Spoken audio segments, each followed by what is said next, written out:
scandal after scandal after scandal. These are just useful idiots. The people at the top forcing all that stuff down everyone's throat, they're not communists, they're dictators. We are in a national emergency right now.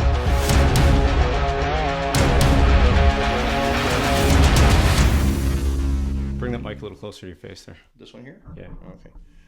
Yeah, YouTube's great for this, right? It is. Plug for YouTube. Yeah. Yeah, because there's so many different presenters on YouTube like that are doing exactly what a lot of people are doing. By thinking, this is crap what we're going through right now. It's time to downsize and change our whole lifestyle upside down backwards, right? So it's easy for a single person to do. Somebody who's pre-retirement type thing, that's a little sketchy, I suppose. But sketchy meaning that you have your whole life. In this case, this is a home I've had for 34 years, whatever, something like that, 33 years, I guess. You accumulate stuff. And even though when I sold the other house a few years ago, I got rid of a lot of junk that I had, Everybody's a hoarder, but it might not be a mess, but you have all these things that are hidden away in certain places, right? And when you are forced to deal with it because you made a decision, it's time to downsize and change up or whatever you're going to do, you find these things that's like, geez, I forgot about this, and a lot of things mean something to you, or they had a purpose, or maybe I might need this someday, right? And that could have been 20 years ago. It's like, I don't need it now. That's what I'm doing. It's probably going to take probably 20 years to get rid of all the stuff I got before I can sell the house, but maybe it might take me 20 minutes. I don't know. I just have to train the brain. Okay, what do I need? What don't I need? This pile goes into junk. Dump goes into this pile, stuff to keep goes into this pile, donation stuff goes into this pile, bigger stuff we'll deal with later, and then stuff I want to keep, it might have some practical purpose later on, as long as it's not silly, like tangible practical stuff, like a stove, like a camp stove. I might need that if I'm out in the booty somewhere like that, because I'm free from under all this fiscal responsibility and entrapment and enslavement, right? Those are good things to keep, so they have purpose, they have value. And I'm learning this as I go, right? So, yeah. And you? You're staying here, right? What's that? You're going to stay here. I'm going to stay here. Yeah, because you got a wife and kids, a nice house, and everything's going good. And yeah. Why don't you tell them why you're pressed with possibly leaving the house that you spent 33 years in? Oh boy. Well, I'm probably one of I would say at least a couple 100,000 Canadians across the coast that realized that this past 9 or 10 years of this government, we realize now that they have no interest in looking after the citizens of this country like that. They have their own agendas, and they are influenced by global matters. And meanwhile, interest rates have gone up. Cost of living's gone up, programs have been cut, and they blame the Conservatives for that. And really, the Conservatives, maybe they do cut some things like that, but that's not the bigger problem. The bigger problem here is that we've got two leaders of two major political parties in this country that have formed a coalition. People know who they are. Jagmeet Singh and Justin Trudeau. Yes, Liberal Party and the federal NDP. And they are working in tandem for something that has nothing to do with the actual day-to-day stresses and financial concerns that everybody's going through. So to answer your question, I'm faced with losing my house. I can't work because it's been taken over by all these new immigrants that have come to this country, right? Yeah, they're welcome, but we got to put them somewhere. They need jobs, right? There's been so many of them all at one shot in a short period of time, right after a pandemic when everything was destabilized. Anyhow, like that, I lost my job indirectly because of that. Like the whole workforce is changing. And something interesting this morning that's related to that, I saw on a news article about how, it's kind of hard to believe, but how the statistics that are compiled over digital companies there that are where we go to looking for jobs, how they are posting jobs that do not exist. And they're saying that certain, sometimes good name companies in my field, the trucking type thing, well, they need drivers. We hear there's a shortage of truck drivers all over the place like that. There's plenty of ads out there. I've got resumes out all over the place, and I've got a really good, resume, right? And I haven't got a call at all. The article I saw this morning on a news platform says that this is actually a fact. That there's a lot of scams out there in the unemployment and the employment world. How is this happening, right? A lot of companies are posting up jobs that do not exist. The headhunters that are using digital media like that, to function there for their own shtick, are misrepresenting the truth. Then you see the unemployment stats come out. We're sitting at about 7.5%. All this stuff is relative to the condition of the economy, right? Then the good news is that apparently tomorrow the Bank of Canada rate's going to come down another quarter point there, take it down to 4.5%, and they're saying, well, maybe before the end of this year, it might come down another 0.5 percentage points and 2 more reductions. And that take it down to 4% by the end of the year. That was also there this morning there. Tiff Macklin's obviously did not object to that publication being put out. But what that means is there's going to be some more activity in the real estate industry. And buyers have been sitting and holding back. Sellers have been not sure whether it's time to sell or not. And then in some cases, you can sell your place there and move on to something else. If you're downsizing, you might not really be that lucky. So it's a conundrum. A lot of us don't have enough time left to be able to hang on if we have to wait until 2025 for an election. We need a change now. There has to be a change in government now. And the only way I can think to do that is the people have got together, and we the people say that we have no confidence. You're not doing what you're supposed to do, and soften the blow that we're all going through. People are losing their houses anyways, right? And people are going belly up. There's homeless in the streets. It's become a very transient country. Those who are lucky and are well heeled and have been fortunate for all these years might still be in their homes that they wanted to keep for the rest of their days. But there's a very high percentage, and it's not being reported as truth. What is the real truth out there? If I'm just one person and I see all around me, that there's other people just like that in the same situation where we don't know where the money's coming from if we can't work to pay our mortgage, our bills, and our taxes and whatever. And these politicians don't get it. They're so out of touch. They're supposed to be representing us. They take our money, our tax dollars, right, to justify their existence as representatives of us, and that should be the primary focus, and it's not. And we've told them over and over and over again through one form or another, false promises before election time, media manipulation by them, and they tell us that we're guilty of disinformation. You get elected there, and then all of a sudden you do something that has nothing to do with what your promises were or what you said you would do in your rally, like what goes on in the States, Rallies. We don't have rallies up here, do we, for politics? For politicians. They go to, they have some, but not like this big fanfare show down there, right? Mm-hmm. Where you can reach the masses or greater numbers of, but then you got 370 million population in the States. Here, I think we're up to 42 million here. So it's a 10-to-1 ratio of population, right? But yeah, we need election now. We can't wait till 2025. We can't. A lot of people can't. I can't, right? Unless a miracle happens. And what is that miracle? Well, one did just happen in the States in some ways, right? And people are still scratching their heads over it. Like, what did we just witness? Donald Trump, love him or hate him, he held a rally in Butler, Pennsylvania. Some people are rolling their eyes. Yeah. Crazy people. How is it that, the most significant individual in the world, former president of the United States, and about to be, by all accounts, the next one,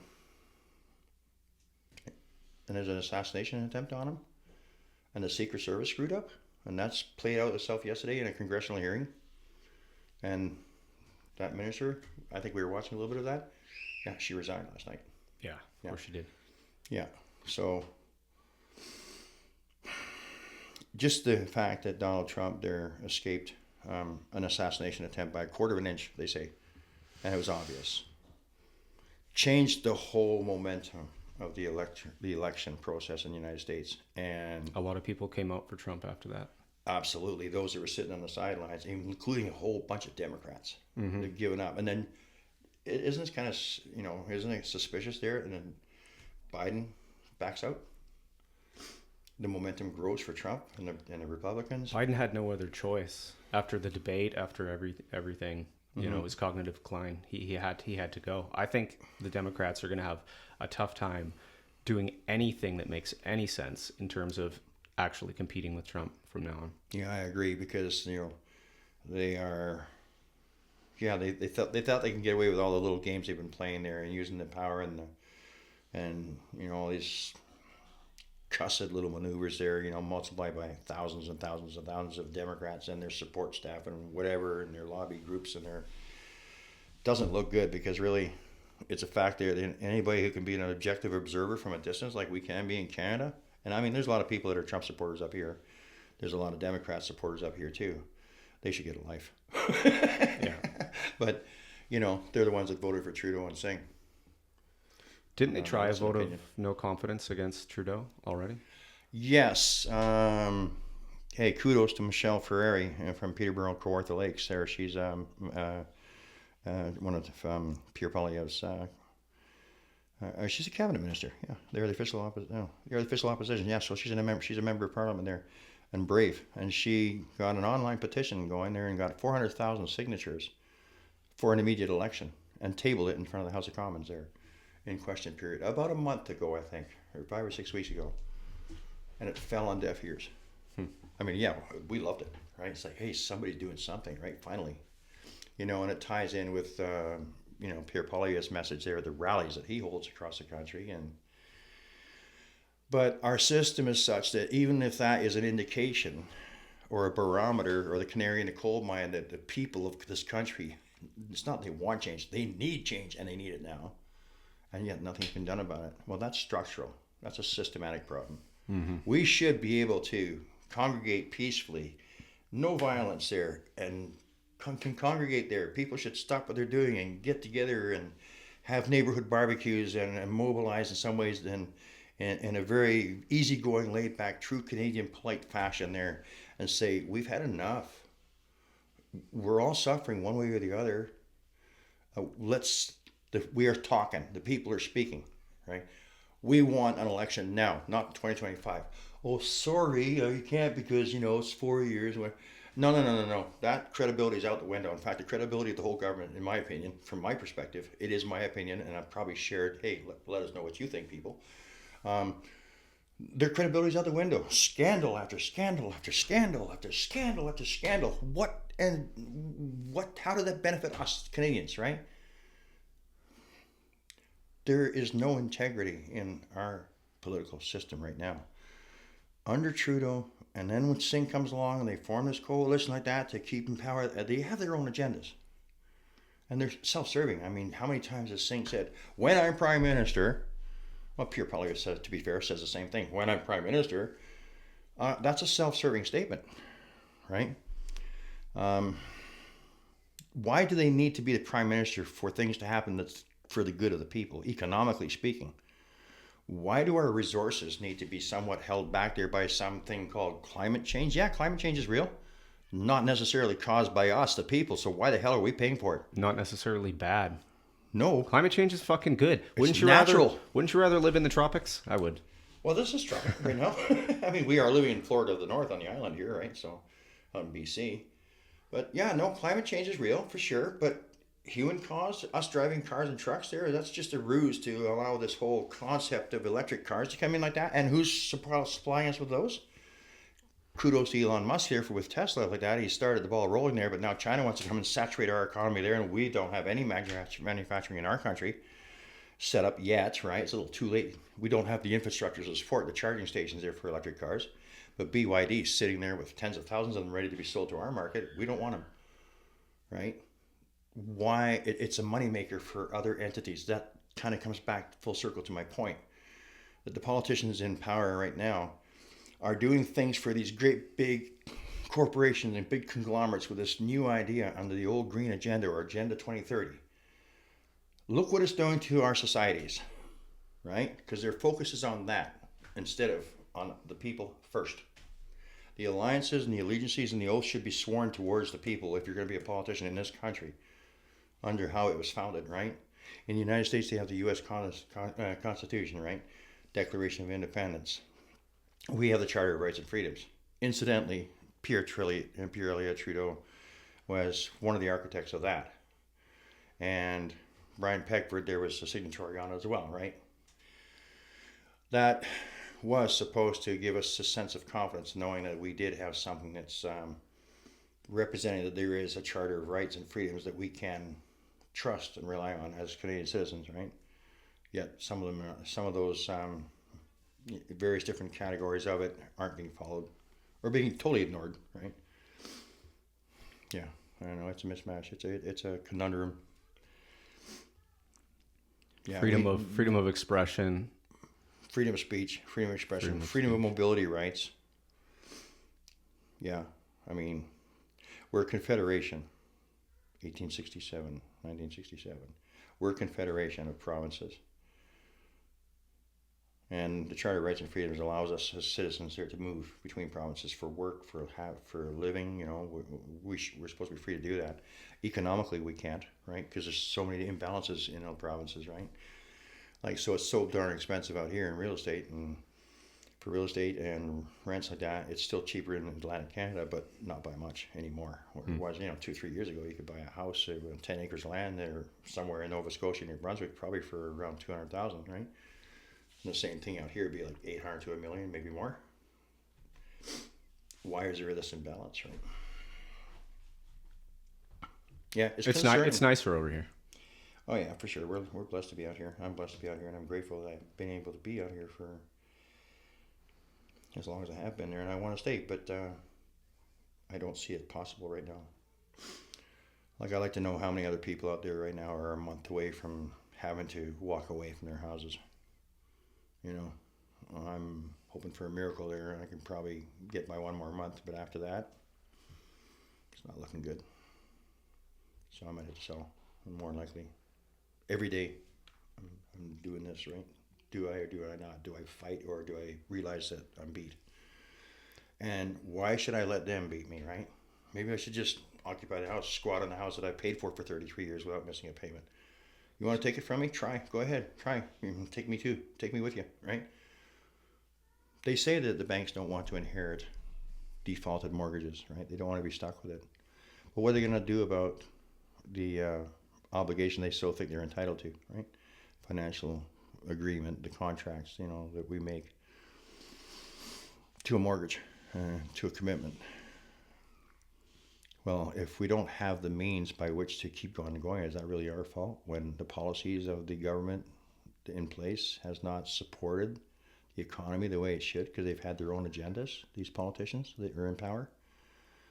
And the media just squawks about it on their own narratives, opposed to talking to us, the people, we the people.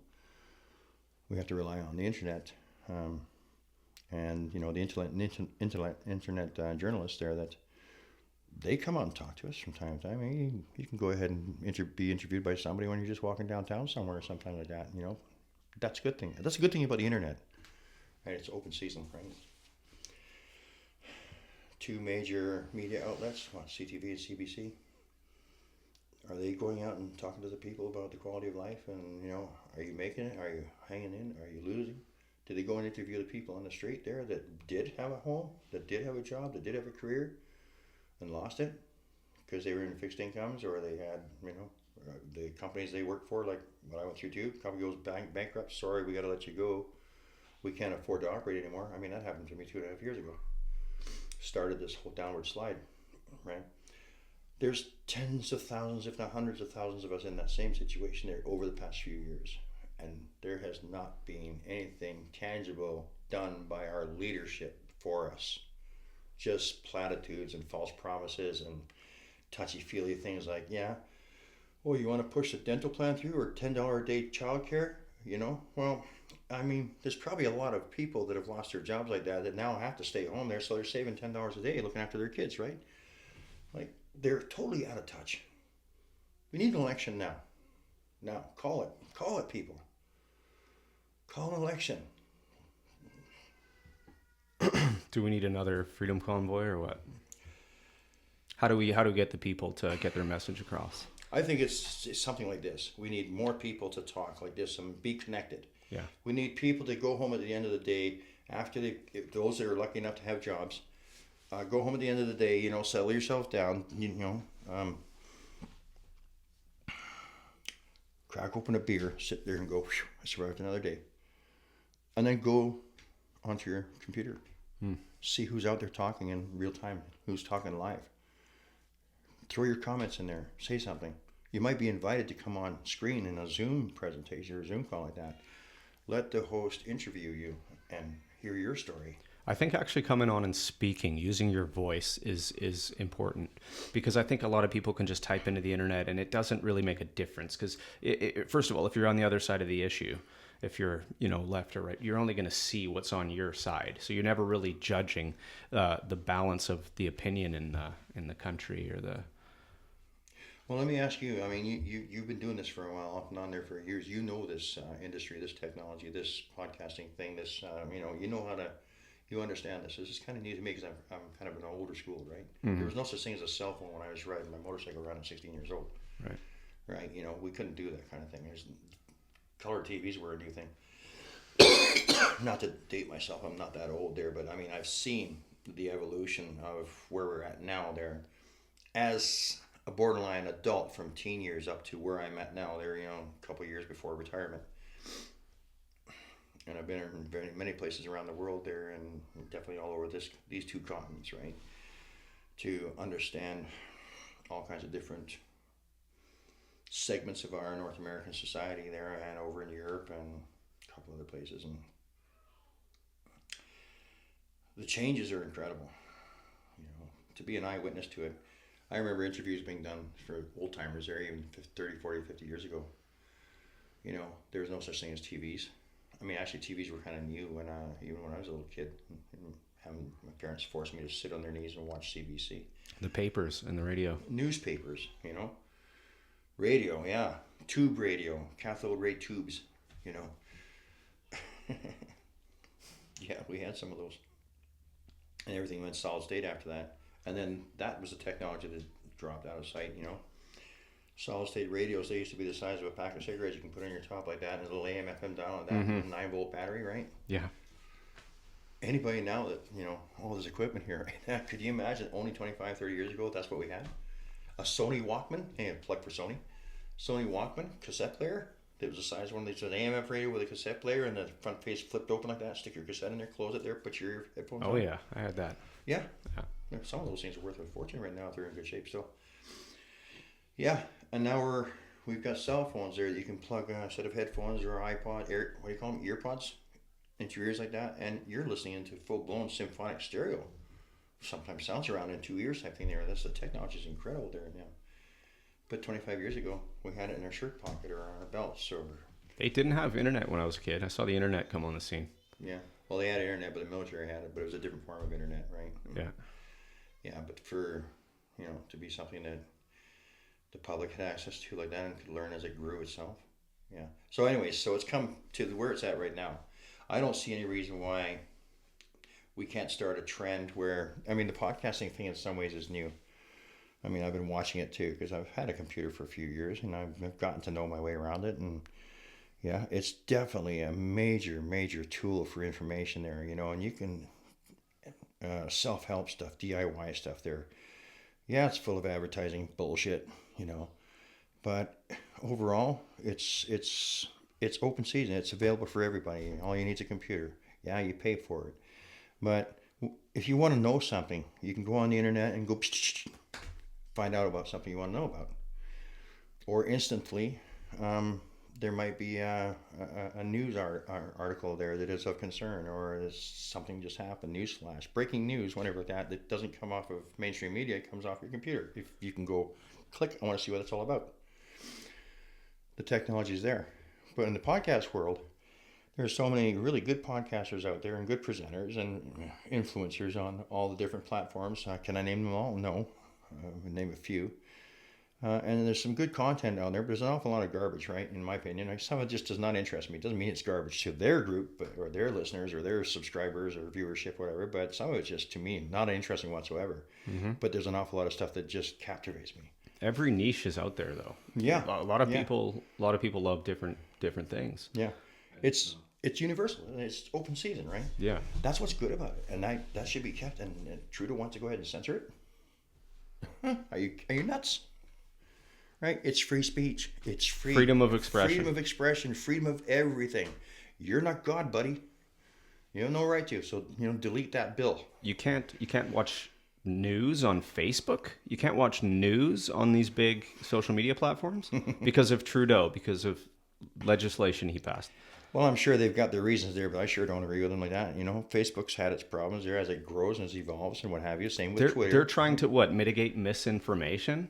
No, they're not. No. They are the misinformation. No. They're trying to censor the truth. But that's what the politicals think, right? They think that we need to control this, right? We need to control the internet. We need to control big behemoths like Facebook and Twitter. You know what Elon Musk said about that, right? Yeah? You're going to control me? Watch this. Click, done, gone. Buys it out. Changes the name, X. Free speech, and he supports it there. So we found out the other day that he has a son who transitioned to female. And he wasn't aware of this stuff. He was probably too busy building rockets and sending them to Mars and cars. Tesla and what's his other one? Neuralink and whatever the hell else he's doing. Oh, the Boring Company. I like that name. The Boring Company. Yeah, a lot of companies are boring there, but this one here drills holes through mountains. Developing blows AI. Holes through mountains there, yeah. And then so he said that he was tricked into signing some release forms. Yeah, that's the Jordan Peterson interview. Mm-hmm. That was fascinating. Did you see though? Elon Musk is always quite stoic in his presentation. He's got that little smirk, like that there, and he fumbles for words just like I do, like a lot of people do, whatever like that there. But his brain is quick, and he thinks, and he says stuff that is actually quite poignant and to the point. And it makes you think, right? Because it's common sense. Like he's prolific, right? He's an intelligent dude, and you got to respect that, right? And he's done well. He's done well for himself. But to see a guy that just goes out there and sees being interviewed as somewhat entertaining, and then when Jordan asked him about it, right? Because he wanted to know more about it, because he's kept that private. It's a very personal matter. Why that issue? Why is he taking that issue on? And I almost had I don't know. Why is Jordan Peterson taking that on? No, Jordan Peterson asked Elon, why is he concerned about the LGBTQ, the transgender Because there's something really wrong about it. Obviously. I mean, to him and to hundreds of thousands of people out there, it's this is warped. This is warped. Well, he lost a son. And he lost a son. And that's what I was just going to say. When he mentioned it, what's his son's name? Javier? Or no? What's his son's name again? I don't know. I think no, it wasn't Javier. That's Javier Millie. Anyways, I forgot his name of his son. Sorry, Elon. Love to talk to you someday, man. I really respect you. Come on the podcast. That'd be cool. Hey, come to Vancouver Island there, let's go chat by the sea. Our electric boats next, so we can go out and catch our own fish, because the grocery stores are way too expensive for us to be able to afford to feed ourselves here. But, if we have an electric boat, we can go and catch some salmon, maybe. If the native people allow us to, share the wealth, right? Anyways, I'm going off on a tangent.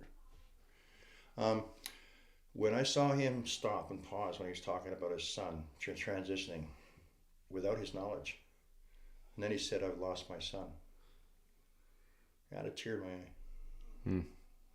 Yeah, that's got to be tough. That was sad. For something like that, for some bastardized mutation of some kind of... Nah. What do you... I don't know if I should go there. That angers me like that. These people that think that anybody who thinks they have a right to influence a young person who's not fully, worldly mature or wise or even educated for that matter, hasn't really experienced life there the way they should, that otherwise would then render them ready for adulthood with everything that adulthood brings. To go ahead and to stop them because of for some warped evil. Oh, you don't need to be a girl. We'll go ahead and cut your breasts off before they grow too big like that, so you can be a boy. This is bizarre bullshit. This shit. There's only two genders, male and female, man and woman. Nobody's born in the wrong body. Nobody's born in the wrong body. No, right? Nobody's born in the wrong body. It is what it is. Be grateful that you got a body to function. There's a lot of people out there that are disabled. They were, for whatever reason, wish they had a normal body Do you people ever think about that? You want to go ahead and change your gender? And then you've got this woke society that says, well, we're not going to respect you if you want to come and apply for a job there because we want to know what pronoun you want to be identified by. And so Elon Musk lost his son to the woke mind virus, which is sensorial and all these other things. And then you know what he did? He bought fucking Twitter. Mm-hmm. He bought Twitter. Do you think that they had any connection, those two events? That's interesting. Maybe. That he explained that's why he's against the woke mind virus. That's why he took that on as an issue. Yeah, well, I haven't thought about it that way there, but that makes total sense, right? It's a vendetta, right? I am going to preserve free speech, and I have the means to do so. And after what they did to my son, and how they deceived me, I'm sorry, but look what the Democratic Party is going through in the United States right now. Deception does not get you where you want to be. Deception doesn't work any way, shape, or form if you use that to try and get where you want to be. Honesty does. Hard work does, right? But for these evil organizations globally, the woke mob, the woke agenda, the cancel culture, you're not going to last like that, but you're doing a lot of damage like that, so, quit. If you can't handle the society that you're part of like that, then leave, go somewhere else. Go find yourself an island somewhere and stay there, and you can be with your own people there. Leave the rest of us alone until we can be normal. Exactly. Right? Because you're not welcome here anymore. And that's got nothing to do with the gay community, right? I know gay people. I get along with them okay. No one can call me a bigot or, what's the term? Homophobe, yeah. I'm a lesbian. I mean, tongue in cheek. I love women. But I know some gay people, and they are incensed that these people that are promoting this transgenderism and this drag queen story out, that's just completely cartoonish to me. It's completely bizarre. It's dangerous. Going in and reading school books that have sometimes perversions in them like that there, they think they can hide this from the teachers and stuff like that. And some teachers allow it to even happen in the first place. School board trustees. Hey people, if you got that going on in your communities, fire them. Anybody that allows that kind of thing to happen in your schools where your young minds are being taught the way we were taught in my generation. This doesn't go on in our schools back then. But the gay people I know, they're incensed because these communities that go out there and force their sexual perversions on the rest of society because they've got some inferiority complex that says, oh, well, we want to be included. We want to feel included. We want to be recognized. You know what? You're recognized, all right, as complete and total abomination of humanity. The gay people don't like this. And the ones that actually keep to themselves and that do assimilate into our societies, that work alongside us like that, they don't force their private choices down our throats. But when they see all this going on, it makes them feel even more awkward. Mm-hmm. They should come out and help us join the fight to get rid of this abomination out of our society and away from the kids. I told you about Gays Against Groomers. It's an organization that's got a massive following. It's online, and it's gay people who are against the sexualization, the mutilation and sterilization. So there is an organization in place of already? Children, Gays Against Groomers. Then I support that. Yeah, absolutely. Mm-hmm. Grow in numbers, please. Right. It's good. Yeah, good. Right on. So now we need an organization there that's a separate segment of society like that. Yeah, that needs to happen. Right. Our whole society is collapsing right around our ears. So those people will probably be most effective to take care of that because they know exactly how to. Right. I mean, I don't know enough about the LGBTQ plus SSY's 10 times 1,000. How many letters in the alphabet there are? XYZ, LMNOP. Yeah, all plus of that. Minus divided by sign. Yeah, right. Let the people that are subject matter experts take care of the subject matter. We, the people that are suffering, that are trying to hang on to what we worked our lives for so we can support our kids and our grandkids and others and donate, and we've paid our taxes, we've paid our bills, we've done what we had to do as righteous, honorable, law-abiding citizens. And you politicians out there think you've got a right to go ahead and make it to the point where we can't even buy a half-decent meal? A $10 head of lettuce? That's stupid. Hey, Galen Weston, are you listening? You got your billions of dollars like that. Well, go somewhere else there and bring the prices down like that. I don't care what excuse you want to make there in your disinformation campaign out there. I'm getting angry here, sorry. You think that we're stupid? We're stupid to go into your stamp stores there and buy your stuff, right? Oh, maybe that's something else that we can do to people. It's like, let's go and support the local growers where we live if there are something like that and just do the best we can. so we can keep basic nutrition and stuff like that. We don't need to buy every piece of junk food that's on the shelves in these great big superstores there that are posting $50 million profits every 3 months. Yeah, and the banks that are doing the same thing like that, and you're spending all this money on advertising to try and get us to come in there and fall prey to your tactics to say, well, yeah, well, may as well. I'm getting wound up here. Well, everybody's struggling. Everybody's struggling to afford groceries. It's fucking insane, and gas. Part of my angst and my frustration is because people talk to me. I know a lot of people in a lot of places in various different positions in life too, right? And there's not a lot of hope out there. There's a lot of anger. I'm taking on some of it there, never mind my own, Mm-hmm. I'm just a normal person there, who's a righteous, honorable person like that that's really pissed off at what he sees. I got grandkids. What hope is there for them? I tell my grandkids right now, don't even think about buying a house there until the whole system changes. The electoral system has to change. The political system, the electoral system, the financial system, the legal system. Everything has to change. We need to have people in there that are genuine, real people that really care about doing something good for their fellow man. That's almost biblical in some ways, right? You are your brother's keeper. You can be your sister's keeper too, right? That's it. Either you can be a brother's keeper or a sister's keeper. There is no, I don't know what you are, but I'll keep you. They, them. They, them. Let's not go there. Yeah. I'm on the right side of righteousness, I'm pretty sure. Even if I am a little bit brash and rough around the edges now, who cares? Yeah. I'm a Canadian. I'm righteous. No doubt about it. New dude. Yeah. For a light moment there, yeah. Yeah, in your world too, like people, you hear these conversations as well too, right? Have you come across somebody else that's pretty angry and confused and frustrated as well? Of course. Yeah. Yeah, so... We know a whole group of people right here in Nanaimo. Yeah, I know. That's where I met you. Mm-hmm. Yeah, I was very fortunate. Yeah. You're a smart guy. Thanks. Yeah. So are you. I don't know. Thanks. Yeah, what do we do with it now? What do we do with this? Well, we start bringing other people in and just keep going. Yeah. Oh, yeah, we were there. We were going there. So this technology that I was talking about, there's fascinating there that evolved in my lifetime. You grew up with it, right? I mean, you probably grew up with a cell phone in your diapers, right? Mm-hmm. Nokia, Motorola. Nokia, Motorola, yeah, okay. And was it waterproof? Maybe. It wasn't shit-proof, was it?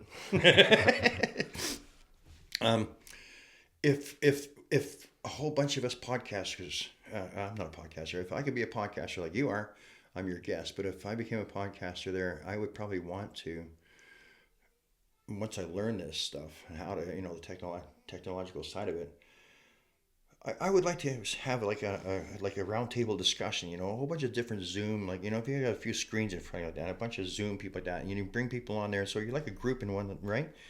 And everybody gets to talk around like that. I've seen podcasts like that, on there, maybe with 4 in screens, and you get all these different opinions all at the same time, and you get a better feel for it. And if everybody could do that, link up there for a couple hours a night like that, and touch base with their neighbors and their friends wherever they are in the world, all sharing the same concerns and whatever that there, and then finish it off by saying, yeah, we agree, we need to change now, we can't wait for the system that was an archaic system that was set up like decades and decades ago. It doesn't work now.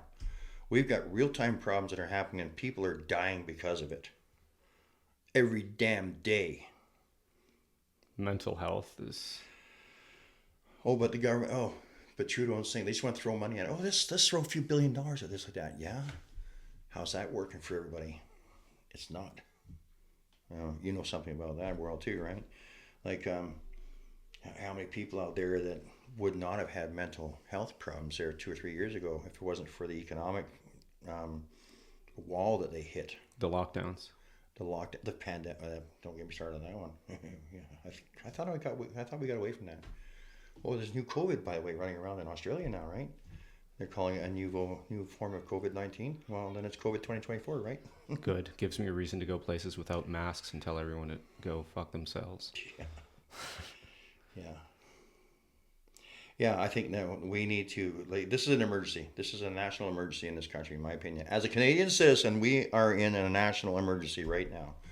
We, the people, that's up to us. We need to get out there We need to mobilize in a very friendly, peaceful way amongst ourselves like that and get the message in a peaceful, diplomatic way. No violence, no nothing. We don't need jackboot cops coming in here and thinking that we're a threat, because we're not. We need our voices heard. Your time is done, Trudeau and the Liberal government. Your time is done, Singh, because you did not operate in the best interests of all of us. You went and sided with Trudeau there. We know what your tactics were. We know why you did it. Right? You think we're stupid. There's hundreds of thousands of out there that aren't stupid. We can see the patterns. We can read the writing on the wall. You went ahead and supported some guy that's guilty of all these scandals, his participation involvement in all these scandals that cost the Canadian tax base hundreds of millions of dollars, and you can justify that? Call it out. You want to be the prime minister? Bring down the government now. Right? No more faith. Do it. Right? At least it's a start. Or Pierre Poilievre, call the election now. Listen to your girl Michelle Ferreri from Peterborough. Call the election. She put 400,000. That should be enough to wake people up. 400,000 Canadians signed an online poll to say we want an election now. Wake up, people. Make it happen. They're not acting in our best interest. It's so obvious.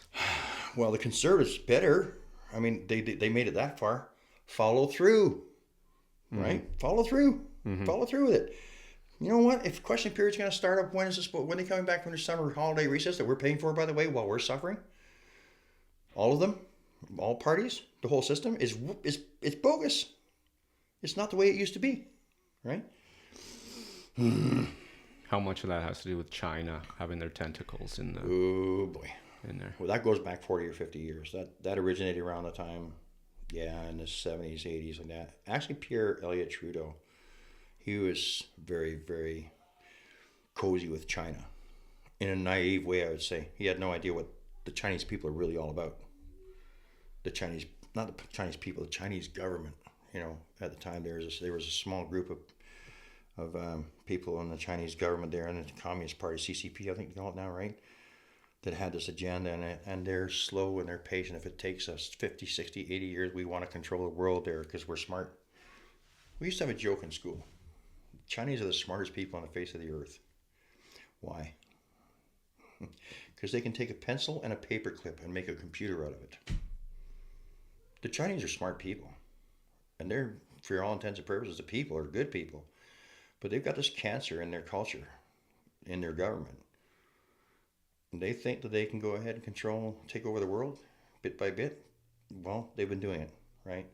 By deception, by coercion, by favors, by money, by, Drugs. Well, lately, and that's been uncovered, yeah. Can we explain that a little bit? Because that'll be confusing, how the Chinese government is running drugs. How they're running drugs? Well, it's shell companies, right? They've got to find some non-invasive ways to permeate the societies there where some of their own citizens are, and for the reasons they had at the time, left the motherland, right? Left China, wanted to get away from this influence that was corrupting them in their own countries. I mean, that's the story of most nations there that have an exodus problem, right? They want to go somewhere else where they're not having to deal with this oppression or this tyrannical, moves that are being made by a certain segment of their political societies and their governments and whatever, right? But if it gets to be too big, and we don't know about this stuff, right? We wouldn't, because, China's a very close society in their case. We don't know what goes on there. Well, lately we have, right? Because they've become more onto the world stage, but they've been working their way in to try to populate the rest of the world for the longest time. And now there's pushback, and so they're getting aggressive. And the so triads. The triads, yeah. They're connected. So I hear, yeah. I don't know anything about that and directly typed in there, but I've heard about that. We've got good sources that say the triads are the CCP. They're not separate. Or they work together, yeah. Yeah. But then, is Xi Jinping a CCP? Or is he a triad, or is he the president of China? Well, he's the CCP. But the CCP, the triads are intimately connected with the CCP. And they're around the world. And then there's a Belt and Road Initiative. The original intention, I think, going back to the days when Pierre Trudeau was Prime Minister and Jean Chrétien after him, and they were both very favorable to the Chinese. Curious, maybe, fascinated by that culture. And the fact that they can make some pretty neat things. They were pretty smart that way. But their quality of life for citizens there was not that good. Like, they weren't as lucky as citizens as we were. In a free and democratic society, they were contained by communist influences, right? So a lot of people left, but there's like billions of them, you know, and they came over here and they went to the United States and they went to Europe and they went to other countries around the world. And then they took roots, right? The diasporas that are in Richmond, BC, for example, like that, big, a lot of Chinese Canadians there, right? Good people, you know, they came here and left the stuff behind right there and became part of our fabric there. Well, so the other side, the deceptive side of their culture, decided to bunny hop off of them with their agendas type thing to go further, right?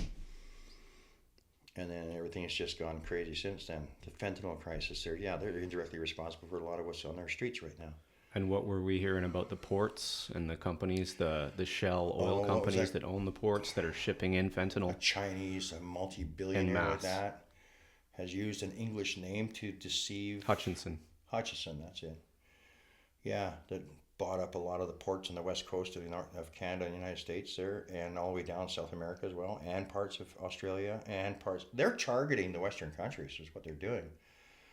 They want to be the big kahuna in the room. A small group of Communist Party members in China, right?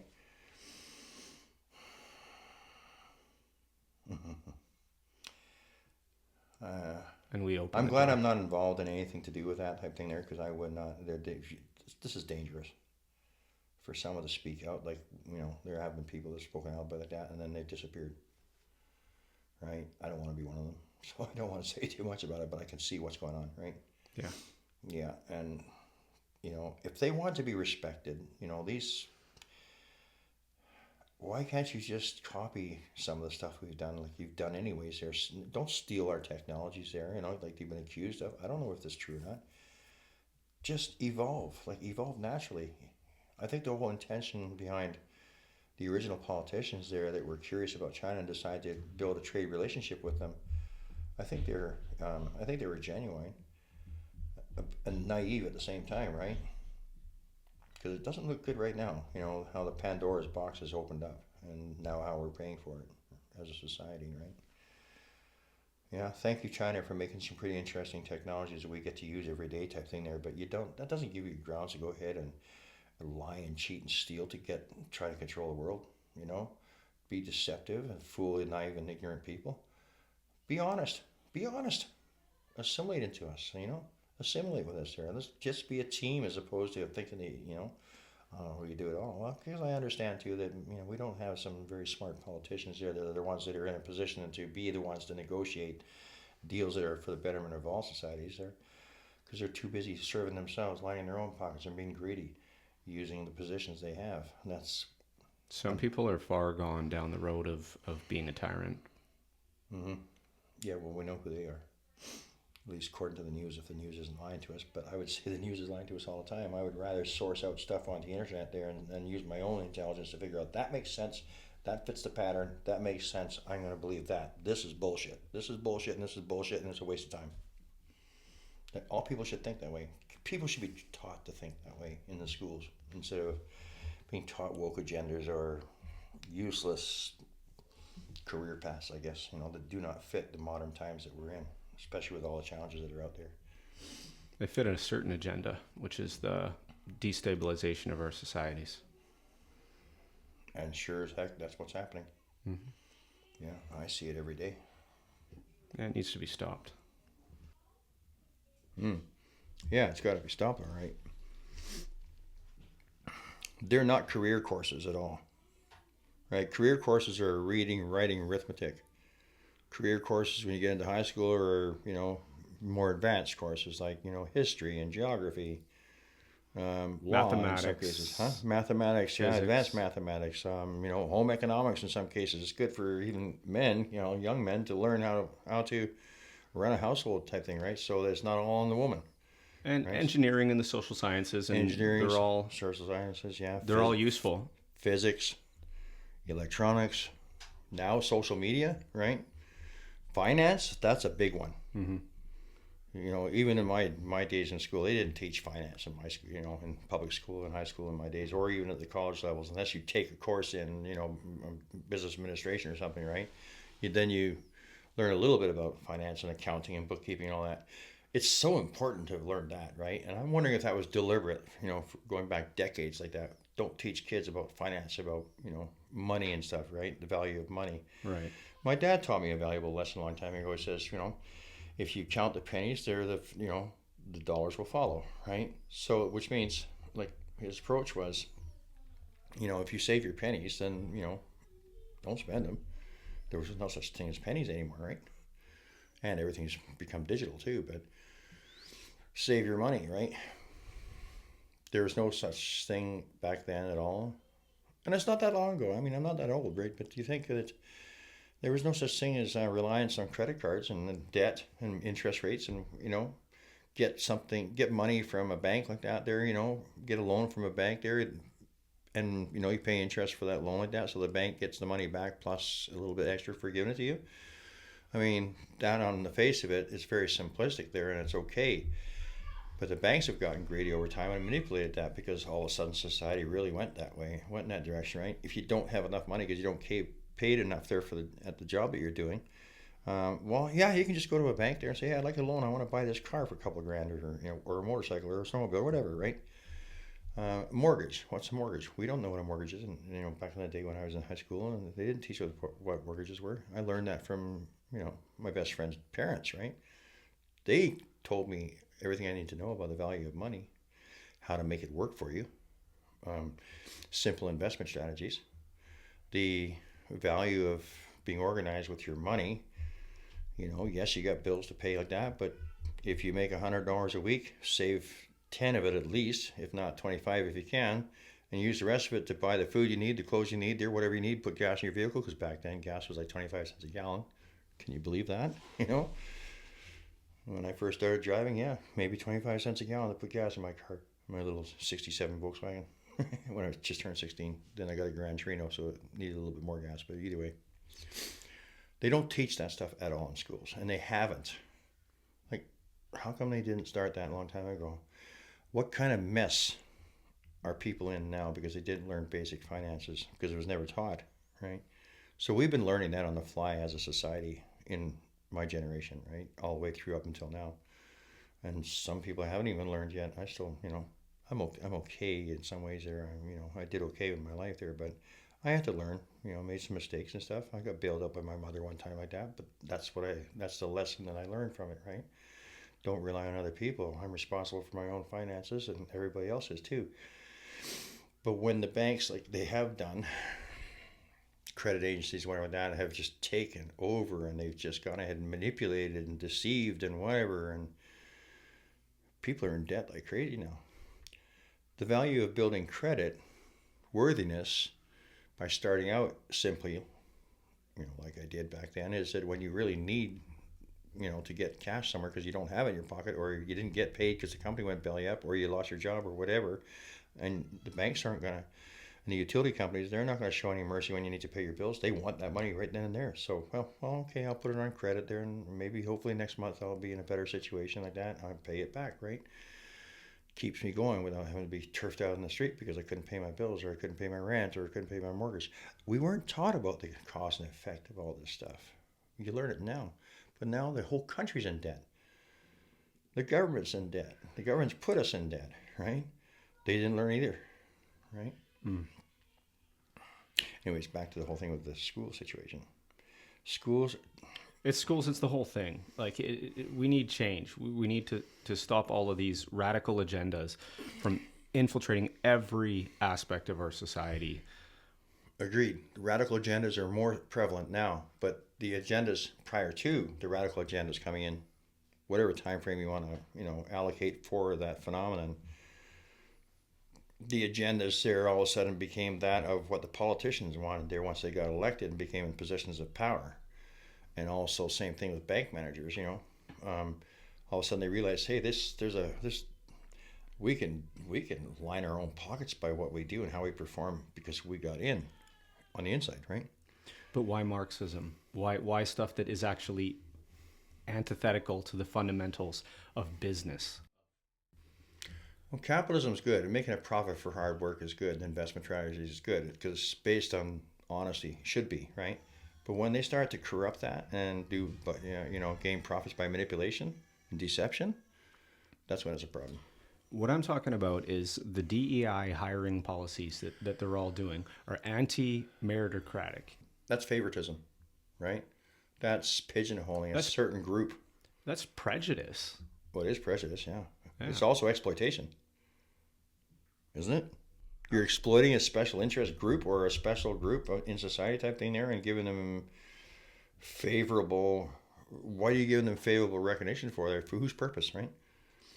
Well, it's for an ideology that everyone should have an equal outcome. Everybody should have access to the same jobs and make the same amount of money because we want an equal society. But we're talking about special groups that have been identified there and then put into the category of DEI. Because everybody has the right and has the opportunity to get ahead on their own. They don't have to belong to a group. That's an individual thing. That's equality of opportunity. Mm-hmm. But they are enforcing. They're forcing certain ethnicity groups into jobs and certain gender categories and certain sexuality minorities, like gay and transgender people. And they're doing this. They're not doing this because of fairness and equality. It is fucking things up in so many different areas. It is actually causing inefficiency and causing actual problems, and profit loss in corporations. So why is that being pushed? Why are the corporations allowing it? So you have these things called ESG scores, right? It's just who is controlling this all? Who is destroying our society? Is it the people who say that we're going to own nothing and we'll be happy? The people who say that we need a complete overhaul of our social and economic system? Is it the WEF? Is it these rich people that meet in Davos? Why are they destroying the system that we have now?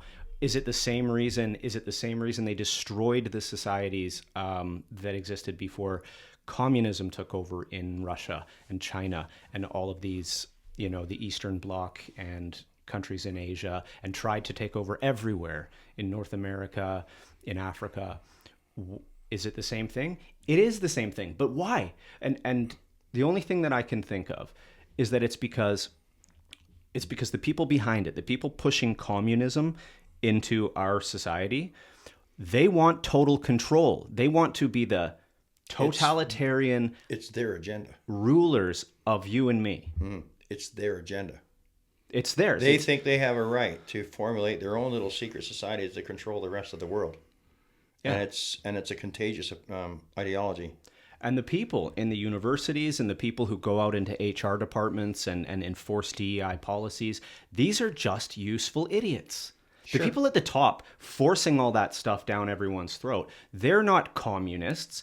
They're dictators. They're would-be dictators. And they're people with power that want to consolidate their power and increase their control over us. Does this not all fall into the definition of the word woke?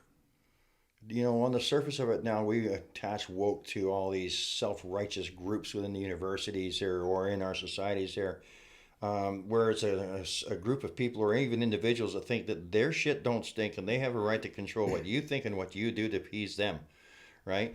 And that the definition of the word woke applies to them. But doesn't woke also apply to those same people you're just talking about there, even decades ago like that thought that they can have their own little groups like that and they can then decide amongst themselves, we're going to form an alliance like that and then turn around and force our collective will, because we each all agree to this like that, on the peons down below. It's the Caesar, us versus them thing, right? The Illuminati. Illuminati, yeah. It's the ones. It's the Rockefellers, the Rothschilds, the Bronfmans, the Carlyle group there. The Bilderbergs. The ones that think they're awake and the sleeping masses need to be controlled. They are so important there, so they're at the top of the pecking order like that. There, so they figure our shit don't stink. We have a right to go ahead and control everybody else, right? Yeah. And who are they? Actually, they basically have inferiority complexes. It's all these university elites too. These Yale and Harvard elites that are pushing all of this communism. It's an elite movement. Yeah. It's champagne socialism. Champagne socialism? New term for me.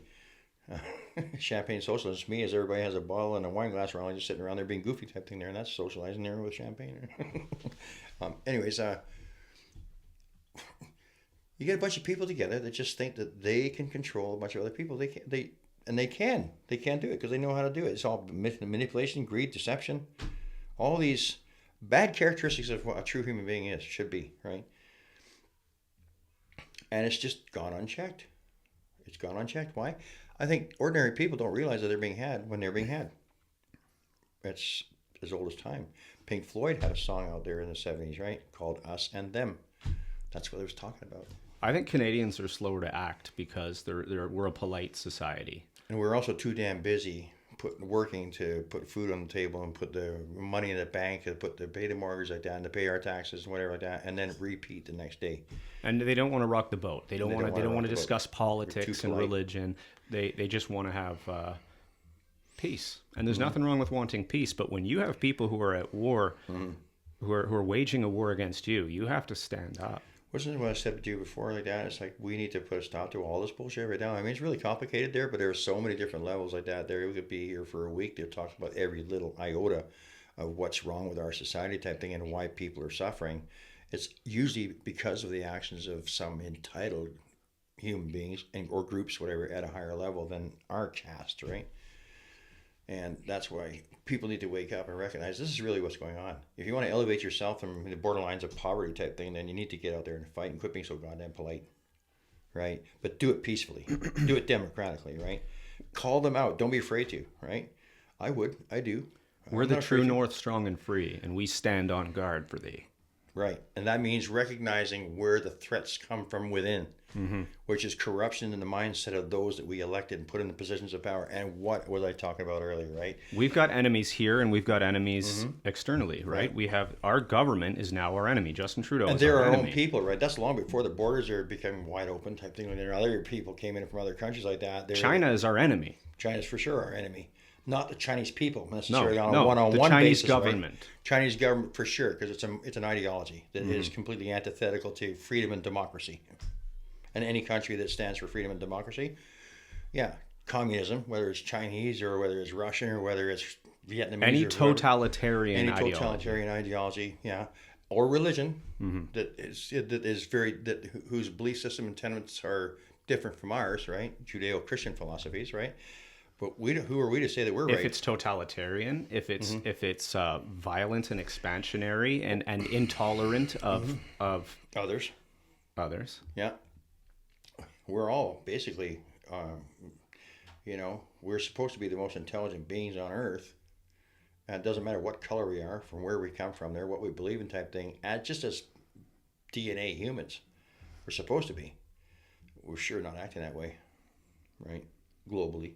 Doesn't matter what country, where you're from. Again, so it's like all these different groups and societies there that form their own secret societies within societies type thing there and think that their way is better than the next person's way. And they're intolerant. That's where intolerance is, right? So therefore they go ahead and execute their agendas on those who are unsuspecting down below them. And they can brand it whichever way they want, right? That still falls under the meaning, I guess, of wokeism there. I mean, woke is a 4-letter word, but it has complete infinite reach as to where it attaches itself.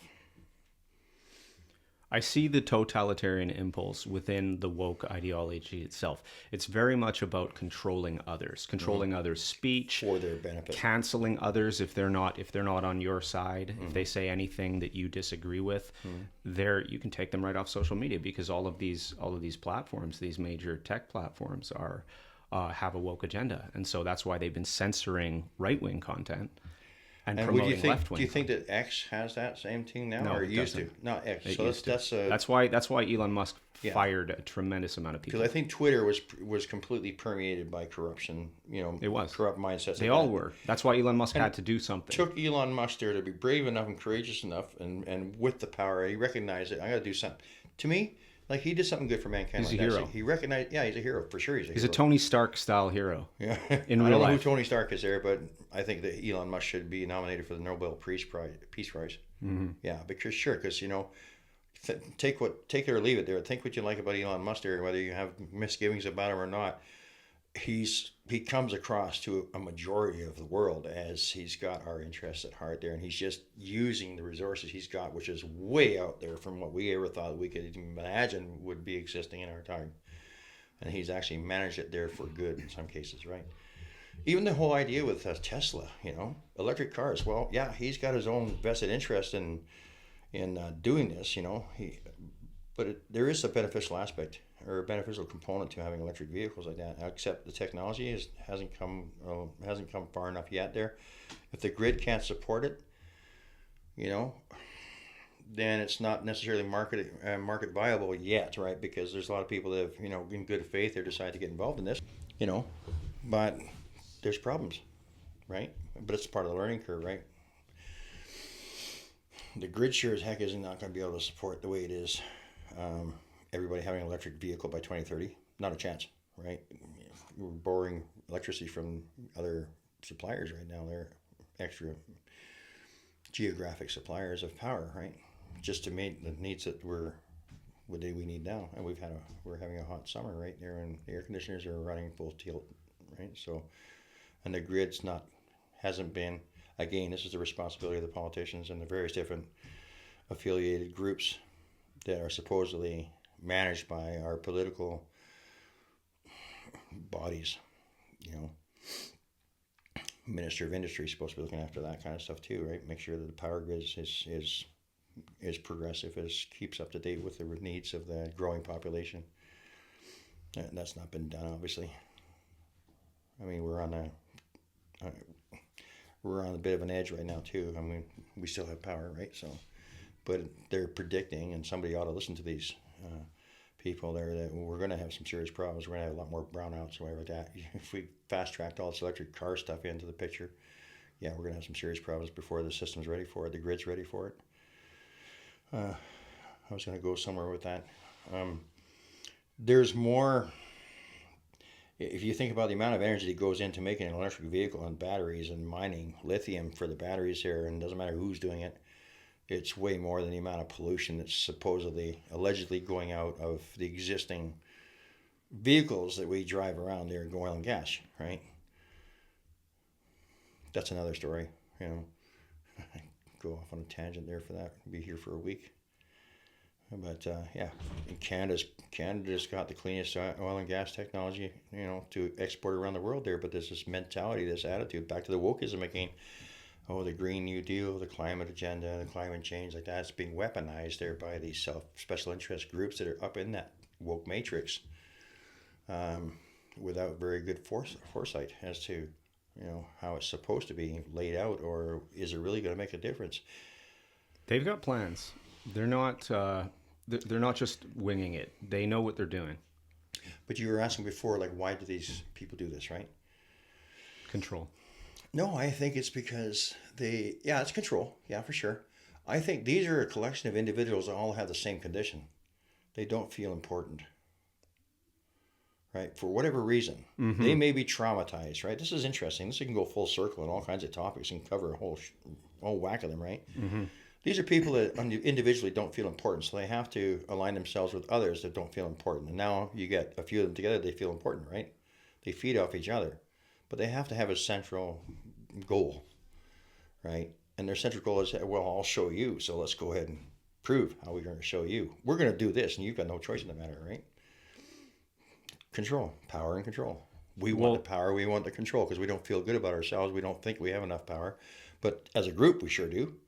It's that mentality, right? I think what it's you the just tribal, said. That's what I'm looking for, the tribal mindset, right? Mm-hmm. But I think what you just said is really, really perceptive.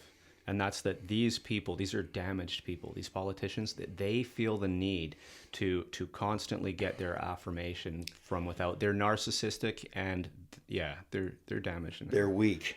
Yeah. And what does evil look for as an opportunity? Find weakness, and then gets in there and contaminates it even further. You know. Yeah, that's why I think Justin Trudeau is a puppet. Justin Trudeau hasn't done a good hard day's labor in his life. You know, he was born with a silver spoon, and it was hidden somewhere other than his mouth. You know. Mm-hmm. He's right? Pinocchio. Yeah, he's that for sure, because he grew up in politics, and politics is nothing but bullshit and lies type thing. And it's up to some of us like to determine whether or not somebody who is a politician or wants to be one there, and when they meet us in whichever format they meet us, the public, in, we should be able to have the intelligence to determine whether or not we're being fed a lie, or whether we're being fed something that has some integrity and some valor to it, right? Honor. And sometimes it's quite obvious. You can tell when a politician's lying, right? Their lips are moving. So, yeah, no, Justin Trudeau, I'm sorry, buddy. You know, you carried on your dad's agenda. You know, your dad was a communist sympathizer. He was good buddies with Fidel Castro, right? And he must have sat you on his lap somewhere along the line when you were a little kid like that and said, you know, someday, son, you can be prime minister. And this is what it takes to be a prime minister. And this is what I was trying to do. I don't know if he ever taught Justin Trudeau about what it was his thing back in the day, something about wage and price controls that he wanted to bring in, which was a bit of a communist philosophy. But if there was such a thing, we wouldn't have people stuck with paying $2,400 rent for a 400 square foot apartment right now. There'd be some fairness in there, and that was the intention. But it didn't pass. So I think that Justin there is, he's just been coasting all the way through based on, you know, his name, right? And the affiliates of his father like that back in the day when he was in a position of power. Speaking of power, the Power Corp. I think everybody in Quebec knows who the Power Corp is and who's behind it. And Pierre Elliott Trudeau there was definitely right in there like a dirty shirt with that group. And they are in that upper level that we're talking about. Mm-hmm. A bunch of people that were lucky enough to get into the seats of power, whether it's in business or, you know, corporate business or upper level politics. And they decided to do things outside of what would be considered honorable, in my opinion. And it never has changed. You know, 40 some odd years later, 50 years later, we're still seeing the same kind of thing going on here. But now Justin's leading the charge. As far as Canada goes, he's the Prime Minister. What has he done for us lately? Nothing. Look at this. Look at the way we are. Look at the way this country is. The world doesn't look at Canada like it used to be anymore. And the same with the United States. You know, they've fallen victim to the same kind of woke bullshit there at every level. You know, going back however many decades or years. You know, all pretty much caused by the same thing. So there's an attack on Western values there has been in place for a long time, and the Chinese are definitely part of it. The Chinese communists are definitely part of it, not the Chinese people. I've met some awfully good Chinese people out there. I've had some friends, even had a Chinese girlfriend for a little while. So did I. Good people, yeah. Mm-hmm. Yeah, you can't go wrong there. All due respect, right? Yeah, and Chinese food? Mm-hmm.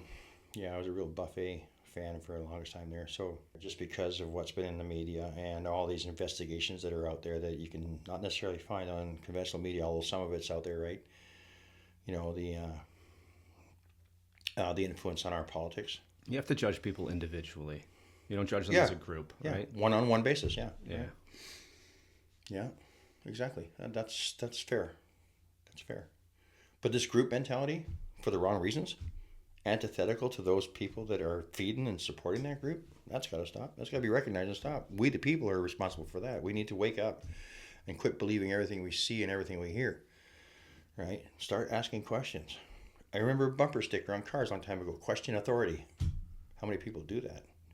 Oh, I'm sorry, they say I have to do this, I have to do that, so I'm just going to be a good little boy, you know? Question it first before you conclude that, right? Because you might walk yourself into a trap or into some place where you can't get out of, right? Which is what they're trying to do to us now. Oh, bring in the World Economic Forum. There we go. That's a group of a whole bunch of people that have got some inferiority complexes, and there's lots of them, and they form a society. They just happen to have a shitload of money and power and plans for taking over the world. That guy's a like typical classic movie villain. Who, Klaus Schwab? Klaus Schwab. He looks like it too, right? I mean, you know, that German accent. I don't think Hanna-Barbera could come up with a better depiction of a villain there in a cartoon skit like that than the way he naturally looks in front of a camera over in Davos, right? He talks and the things that he says. Yeah, he's diabolical. He's got the cone head look, you know, balder than a cue ball. You need a headband to separate his forehead from his nose and his eyes. His eyes are tilted like that, like it's like a ski slope on both sides. He's got and you will own nothing and eat the bugs and you'll be happy. Oh, what a nut job. And how come somebody gave him the time of day and put a camera in front of his face whenever they started this mess? Never mind who his grandfather was, you know, goes back to Hitler era, right? So this is, again, like I said, Trudeau's carrying on some of his dad's ideas that he wasn't able to maybe execute there when he was the prime minister. Klaus Schwab is carrying on some leftover agendas there from Hitler era, the World War I, World War II era, right? Again, and that's where some of this stuff started. You know, again, You had a bunch of people in high positions of power or royalty or whatever all got together in their own little groups and their own little tribes and the mucky muck zones of the backwoods of Europe. And I've seen some really neat places in Europe when I was over there like that there, and just imagine what kind of people were there way back hundreds of years ago. This is something that transcends through time, right? Groups of people like that have got problems like that, but they find community and they find union amongst themselves, right? Misery loves company sort of thing. And then they think they can lash out on the rest of us like that there and make us pay for the kind of life they want to have. Well, there's the theory that power corrupts, right? So these people gain power, and then they get a greed for it, and then they want to increase it. And greed's a sin. It is. Yeah. Yeah. For those that are Christian, Catholic, or anything to do with Judeo Christian philosophy like that, greed is a sin. Most religions have, that's one of the basic sins. Yeah. What does a sin mean? It means it's not right. You don't need to believe in that to know that sin means it's not right and it's not going to get you anywhere. You're doing something wrong. It's a sin, right? And if it's a sin that actually affects somebody else or hurts somebody else like that, then you're a piece of shit if you go ahead and do something against somebody else like that. It's also a sin, right? So, nobody has any right to put somebody else under them. You're allowed to defend yourself if somebody tries to do it to you. That's not a sin. Right. But, musical intro. Yeah. And we're witnessing this play out there, and nothing's changed. Because our society is so much more sophisticated now, all over the place, all over the world. I see that some of the fundamental character flaws in individuals and groups there are still the same, just modernized as time goes by. So maybe this is a biblical situation that we're facing right now, the good versus evil, right? Mm-hmm. But yeah, back to what I was saying before, Trudeau and Singh need to go. They've outlived their usefulness. Kevin O'Leary said, useful idiots. Yeah, he's right. Yeah, no, we have a national emergency right now. We need to, before more people suffer, before more people lose what they've worked their lives for and for their kids and for their grandkids, we need a change of government now. We can't wait till next year for an election there. The system needs to change. If that requires a Supreme Court decision, let's have it happen, right? Let's make this happen. People, that's what we need to mobilize for.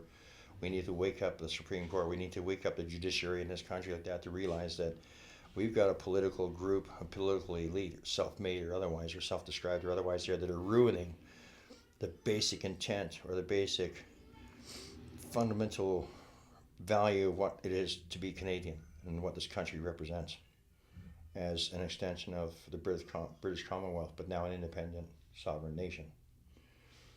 We need to save it, and that's the way we need to do it. And now.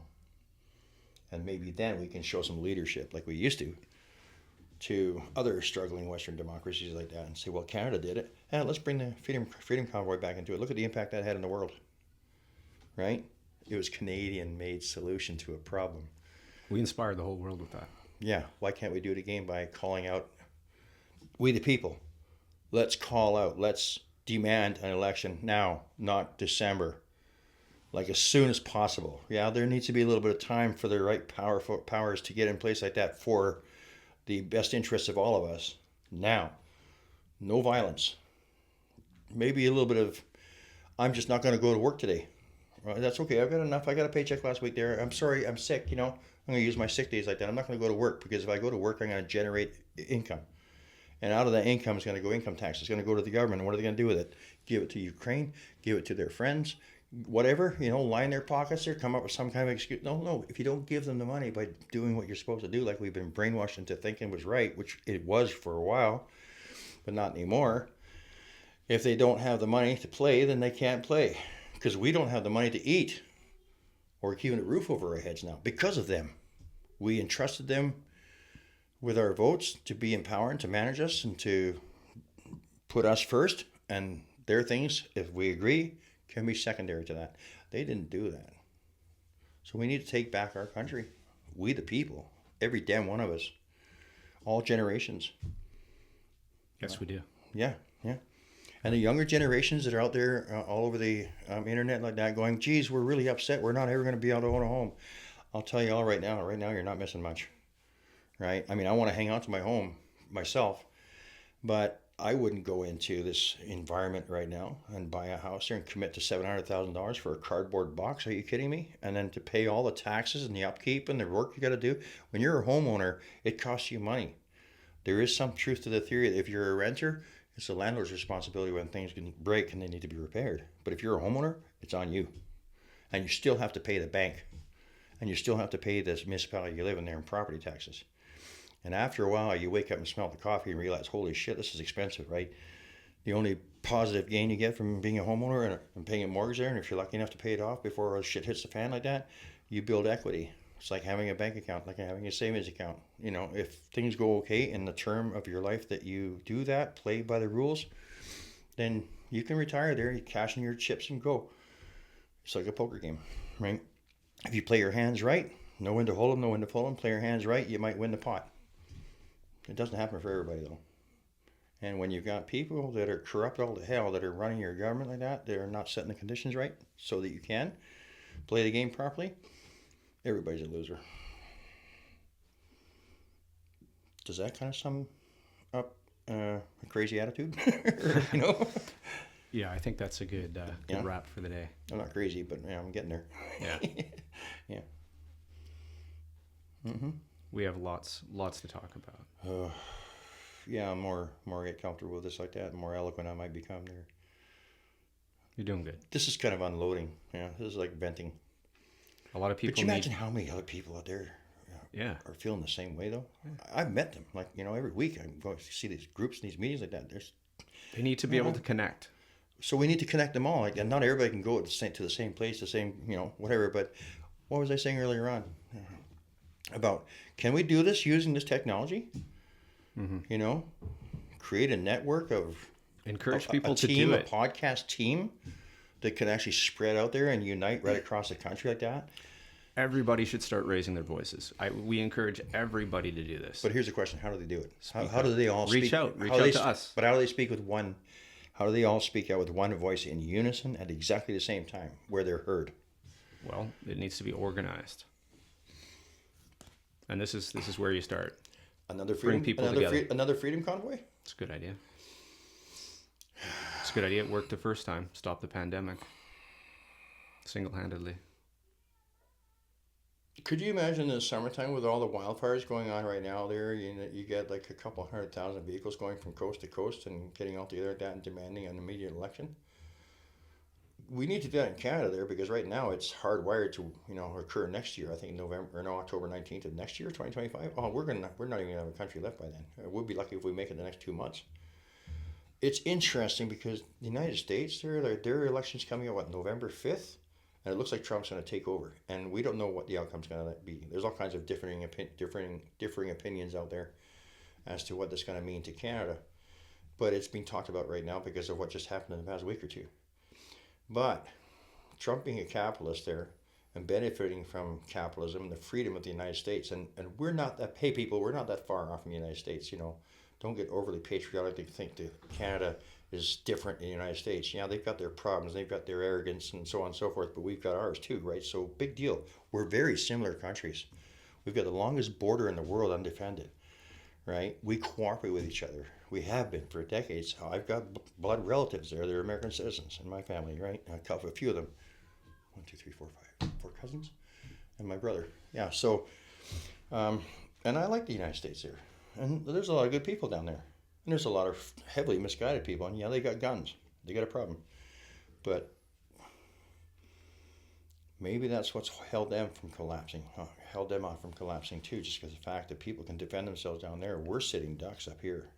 You know, in some ways, we have to be polite in order to defend ourselves. Down there, they say, yeah, we have the Second Amendment.